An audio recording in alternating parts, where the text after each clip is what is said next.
ഉൽപ്പത്തി അധ്യായം 4. ആദം തന്റെ ഭാര്യയായ ഹവ്വായോട് ചേർന്നു. അവൾ ഗർഭം ധരിച്ച് കായനെ പ്രസവിച്ചു. അവൾ പറഞ്ഞു, കർത്താവ് കടാക്ഷിച്ച് എനിക്ക് പുത്രനെ ലഭിച്ചിരിക്കുന്നു. പിന്നീട് അവൾ കായന്റെ സഹോദരൻ ആബേലിനെ പ്രസവിച്ചു. ആബേൽ ആട്ടിടയനും കായൻ കൃഷിക്കാരനുമായിരുന്നു. ഒരിക്കൽ കായൻ തന്റെ വിളവിലൊരു ഭാഗം കർത്താവിന് കാഴ്ച സമർപ്പിച്ചു. ആബേൽ തന്റെ ആട്ടിൻകൂട്ടത്തിലെ കടിഞ്ഞൂൽ കുഞ്ഞുങ്ങളെ എടുത്ത് അവയുടെ കൊഴുപ്പുള്ള ഭാഗങ്ങൾ അവിടത്തേക്ക് കാഴ്ചവെച്ചു.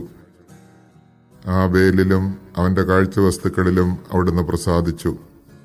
എന്നാൽ കായനിലും അവന്റെ കാഴ്ചവസ്തുക്കളിലും അവിടുന്ന് പ്രസാദിച്ചില്ല. ഇത് കായനെ അത്യധികം കോപിപ്പിച്ചു. അവന്റെ മുഖം കറുത്തു. കർത്താവ് കായനോട് ചോദിച്ചു, നീ കോപിച്ചിരിക്കുന്നത് എന്തുകൊണ്ട്? നിന്റെ മുഖം വാടിയിരിക്കുന്നത് എന്തുകൊണ്ട്? ഉചിതമായി പ്രവർത്തിച്ചാൽ നീയും സ്വീകാര്യനാവുകയില്ലേ? നല്ലത് ചെയ്യുന്നില്ലെങ്കിൽ പാപം വാതിൽക്കൽ തന്നെ പതിയിരിപ്പുണ്ടെന്ന് ഓർക്കണം. അത് നിന്നിൽ താല്പര്യം വെച്ചിരിക്കുന്നു, നീ അതിനെ കീഴടക്കണം. ഒരു ദിവസം കായൻ തന്റെ സഹോദരൻ ആബേലിനോട് പറഞ്ഞു, നമുക്ക് വയലിലേക്ക് പോകാം. അവർ വയലിലായിരിക്കെ കായൻ ആബേലിനോട് കയർത്ത് അവനെ കൊന്നു. കർത്താവ് കായനോട് ചോദിച്ചു, നിന്റെ സഹോദരൻ ആബേൽ എവിടെ? അവൻ പറഞ്ഞു, എനിക്കറിഞ്ഞുകൂടാ. സഹോദരന്റെ കാവൽക്കാരനാണോ ഞാൻ? എന്നാൽ കർത്താവ് പറഞ്ഞു, നീ എന്താണ് ചെയ്തത്? നിന്റെ സഹോദരന്റെ രക്തം മണ്ണിൽ നിന്ന് എന്നെ വിളിച്ചു കരയുന്നു. നിന്റെ കയ്യിൽ നിന്ന് നിന്റെ സഹോദരന്റെ രക്തം കുടിക്കാൻ വായ് പിളർന്ന ഭൂമിയിൽ നീ ശപിക്കപ്പെട്ടവനായിരിക്കും. കൃഷി ചെയ്യുമ്പോൾ മണ്ണ് നിനക്ക് ഫലം തരികയില്ല. നീ ഭൂമിയിൽ അലഞ്ഞു തിരിയുന്നവനായിരിക്കും. കായൻ കർത്താവിനോട് പറഞ്ഞു, എനിക്ക് വഹിക്കാവുന്നതിലും വലുതാണ് ഈ ശിക്ഷ. ഇന്ന് അവിടുന്ന് എന്നെ ഈ സ്ഥലത്ത് നിന്ന് ആട്ടിപ്പായിച്ചിരിക്കുന്നു. അവിടുത്തെ സന്നിധിയിൽ നിന്ന് ഞാൻ ഒളിച്ചു നടക്കണം. ഞാൻ ഭൂമിയിൽ ഉഴലുന്നവനായിരിക്കും. കാണുന്നവരെല്ലാം എന്നെ കൊല്ലാൻ നോക്കും.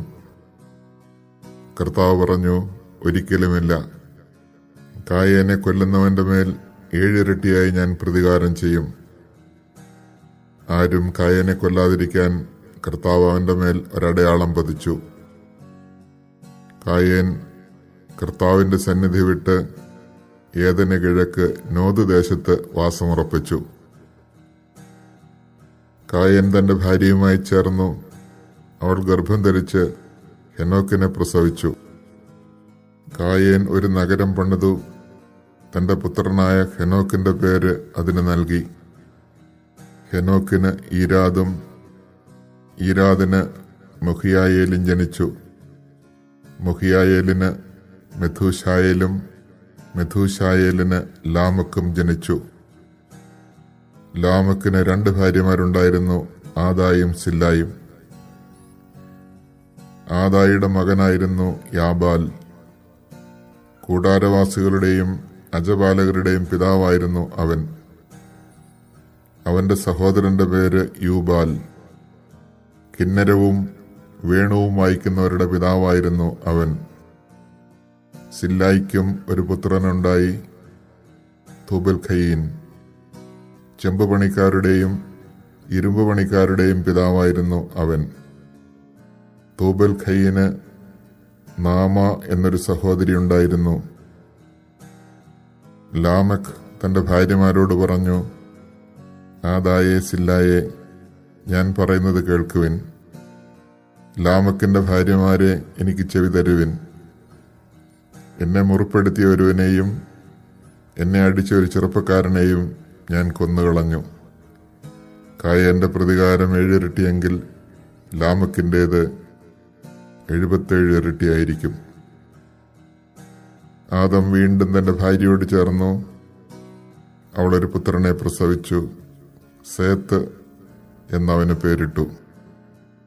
കാരണം കായേൻ കൊന്ന ആബേലിന് പകരം എനിക്ക് ദൈവം തന്നതാണവൻ എന്നവൾ പറഞ്ഞു.